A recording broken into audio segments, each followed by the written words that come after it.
ಒಂದು ಪೇತ್ರನು ಬರೆದ ಪುಸ್ತಕ 4ನೇ ಅಧ್ಯಾಯ 7ನೇ ವಚನ. ಎಲ್ಲವುಗಳ ಅಂತ್ಯವು ಹತ್ತಿರವಾಗಿದೆ. ಆದುದರಿಂದ ನೀವು ಜಿತೇಂದ್ರಿಯರಾಗಿಯೂ ಪ್ರಾರ್ಥನೆಗೆ ಸಿದ್ಧವಾಗಿರುವಂತೆ ಸ್ವಸ್ಥಚಿತ್ತರಾಗಿಯೂ ಇರ್ರಿ.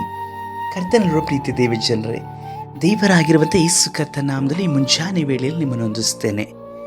ಕೆಲವೊಂದು ಇಕ್ಕಟ್ಟಾದಂಥ ಪರಿಸ್ಥಿತಿಗಳಲ್ಲಿ ನಿಮ್ಮ ಜೀವಿತವು ಸಾಗುತ್ತಾ ಇರಬಹುದು. ಇಂದು ನಾಳೆಗಳು ಅದೆಲ್ಲವೂ ಸಹ ಬದಲಾಗುತ್ತಾ ಹೋಗುತ್ತದೆ ಎಂಬುದಾದಂಥ ನಿರೀಕ್ಷೆ ಇರುವುದಾದರೂ ಈ ಇಕ್ಕಟ್ಟು, ಕೆಲವೊಂದು ಸಮಸ್ಯೆಗಳು ನಿಮ್ಮನ್ನು ವಿಶೇಷವಾದಂಥ ರೀತಿಯಲ್ಲಿ ಬಾಧಿಸ್ತಾ ಇರಬಹುದು. ಅನೇಕ ಸಮಯದಲ್ಲಿ ಜೀವಿತ ಸಾಕು ಅನ್ನುವಂಥ ತೀರ್ಮಾನಕ್ಕೆ ನೀವು ಬಂದಿರಬಹುದು. ಆದರೆ ಎಲ್ಲವುಗಳ ವಿಷಯದಲ್ಲಿ ಕರ್ತನು ಅಂತ್ಯವನ್ನು ಇಡಲ್ಪಟ್ಟಿದ್ದಾರೆ.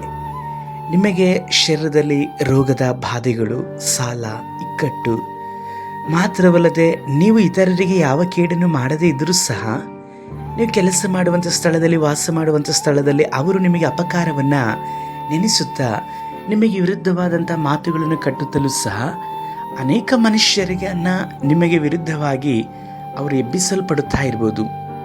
ಇದೆಲ್ಲವೂ ಮನುಷ್ಯರು ನಿಮಗೆ ವಿರುದ್ಧವಾಗಿ ಮಾಡುವುದಾದರೂ ಆ ಮನುಷ್ಯರನ್ನು ಪ್ರೋತ್ಸಾಹಿಸುವಂಥವನು ಸೈತಾನನೇ ಆಗಿರುತ್ತಾನೆ. ಆದರೆ ಕರ್ತನ ವಾಕ್ಯಗಳ ಮೇಲೆ ನೀವು ನಂಬಿಕೆ ಉಳ್ಳವರಾಗಿ ಇರ್ರಿ. ದೇವರಾಗಿರುವಂಥ ಯೇಸು ಕರ್ತನು ಈ ಲೋಕದಲ್ಲಿ ಮಾತ್ರವಲ್ಲದೆ ನಿಮ್ಮ ಜೀವಿತದಲ್ಲಿಯೂ ಎಲ್ಲವುಗಳ ವಿಷಯದಲ್ಲೂ ಒಂದೊಂದು ಅಂತ್ಯವನ್ನು ಇಡಲ್ಪಟ್ಟಿದ್ದಾರೆ.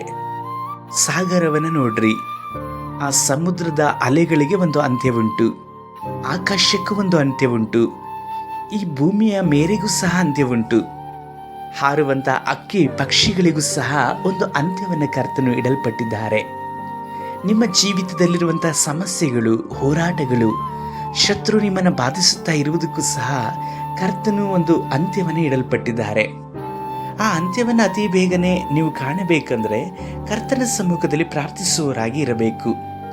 ಪ್ರಾರ್ಥನೆ ಎನ್ನುವಂಥದ್ದು ಕೇವಲ ನಿಮ್ಮ ಸಮಸ್ಯೆಗಳಿಗಾಗಿ ಮಾತ್ರವೇ ಅಲ್ಲ, ಇತರರ ಸಮಸ್ಯೆಗಳಿಗೂ ಸಹ ಅದು ಪರಿಹಾರವಾಗಿರಲ್ಪಡುತ್ತದೆ.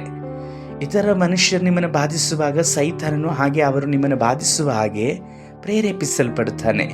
ನೀವು ಪ್ರಾರ್ಥಿಸುವಾಗ ಆ ಮನುಷ್ಯನು ಸೈತಾನನಿಂದ ಬಿಡುಗಡೆಯನ್ನು ಹೊಂದಿಕೊಂಡು ಕರ್ತನ ಕಡೆಗೆ ತಿರುಗಿಕೊಳ್ಳಬಹುದು. ನಿಮ್ಮ ಸಮಸ್ಯೆ, ನಿಮಗಾಗುತ್ತಿರುವಂಥ ತೊಂದರೆಗಳು ಸಹ ಪಾರಾಗಲ್ಪಡ್ತೀರಲ್ವಾ. ಹಾಗಾಗಿ ಪ್ರಾರ್ಥನೆ ಮಾಡಲಿಕ್ಕೆ ನಿಮ್ಮ ಮನಸ್ಸು ಯಾವಾಗಲೂ ಸಿದ್ಧವಾಗಿರುವ ಹಾಗೆ ನಿಮ್ಮನ್ನು ಕರ್ತನಿಗೆ ಸಮರ್ಪಿಸಿಕೊಳ್ಳ್ರಿ. ನಿಶ್ಚಯವಾಗಿ ಕರ್ತನು ಪ್ರಾರ್ಥನೆ ಮುಖಾಂತರವಾಗಿ ನಿಮ್ಮ ಜೀವಿತವನ್ನು ಬದಲಾಯಿಸಲಿಕ್ಕೆ ಸಾಧ್ಯ. ಹಾಗಂದ ಮಾತ್ರಕ್ಕೆ ನಿಮ್ಮ ಪ್ರಾರ್ಥನೆ ಎಲ್ಲವಕ್ಕೂ ಸಾಧ್ಯವೆಂಬುದಾಗಿ ನೋಡುವುದಾದರೆ ಕರ್ತನ್ ನಿಮ್ಮ ಜೊತೆಯಲ್ಲಿರುವುದಲ್ಲಿ ಯುಗದ ಸಮಾಪ್ತಿಯವರೆಗೂ ನಿಮ್ಮ ಜೊತೆಯಲ್ಲಿರುತ್ತೇನೆ ಎಂಬುದಾಗಿ ಹೇಳಿದಂಥ ದೇವರು ಎಂದಿಗೂ ಬದಲಾಗುವುದಿಲ್ಲ. ಹಾಗಾಗಿ ನಿಮ್ಮ ಆಲೋಚನೆಗಳು ಬದಲಾಗದೇ ಇರಲಿ. ಕರ್ತನ ಸಮ್ಮುಖಕ್ಕೆ ಒಪ್ಪಿಸಿಕೊಡ್ರಿ. ನಿಮ್ಮ ಜೀವಿತದಲ್ಲಿರುವಂಥ ಎಲ್ಲ ದೊಡ್ಡ ಸಮಸ್ಯೆಗಳಿಗೂ ಅಂತ್ಯ ಸಮೀಪಿಸಿತು. ಹೊಂದಿಕೊಳ್ಳ್ರಿ. ಪ್ರಾರ್ಥಿಸೋಣ. ಸರ್ವಶಕ್ತನಾದ ದೇವರೇ, ಈ ಸಹೋದರ ಸಹೋದರಿಯನ್ನು ಮುಟ್ಟಿರಿ. ಇವರ ಜೀವಿತದಲ್ಲಿರುವಂಥ ಎಷ್ಟೋ ದೊಡ್ಡ ಸಮಸ್ಯೆಗಳು, ಇವರ ಜೀವಿತದಲ್ಲಿ ಎಷ್ಟೋ ವಿಧವಾದ ಶತ್ರುವಿನ ಬಾಧೆಗಳೆಲ್ಲದಕ್ಕೂ ಅಂತ್ಯವನ್ನು ಕೊಟ್ಟು ಇವರು ನೀವು ಅನುಗ್ರಹಿಸಿಕೊಡುವಂಥ ಸುದಿನವನ್ನು, ಸಂತೋಷವನ್ನು ಅನುಭವಿಸುವ ಹಾಗೆ ಸಹಾಯಿಸಿರಿ. ನಮ್ಮ ರಕ್ಷಕನಾದ ಯೇಸು ಕರ್ತನ ನಾಮದಲ್ಲಿ ತಂದೆಯೇ, ಆಮೇನ್.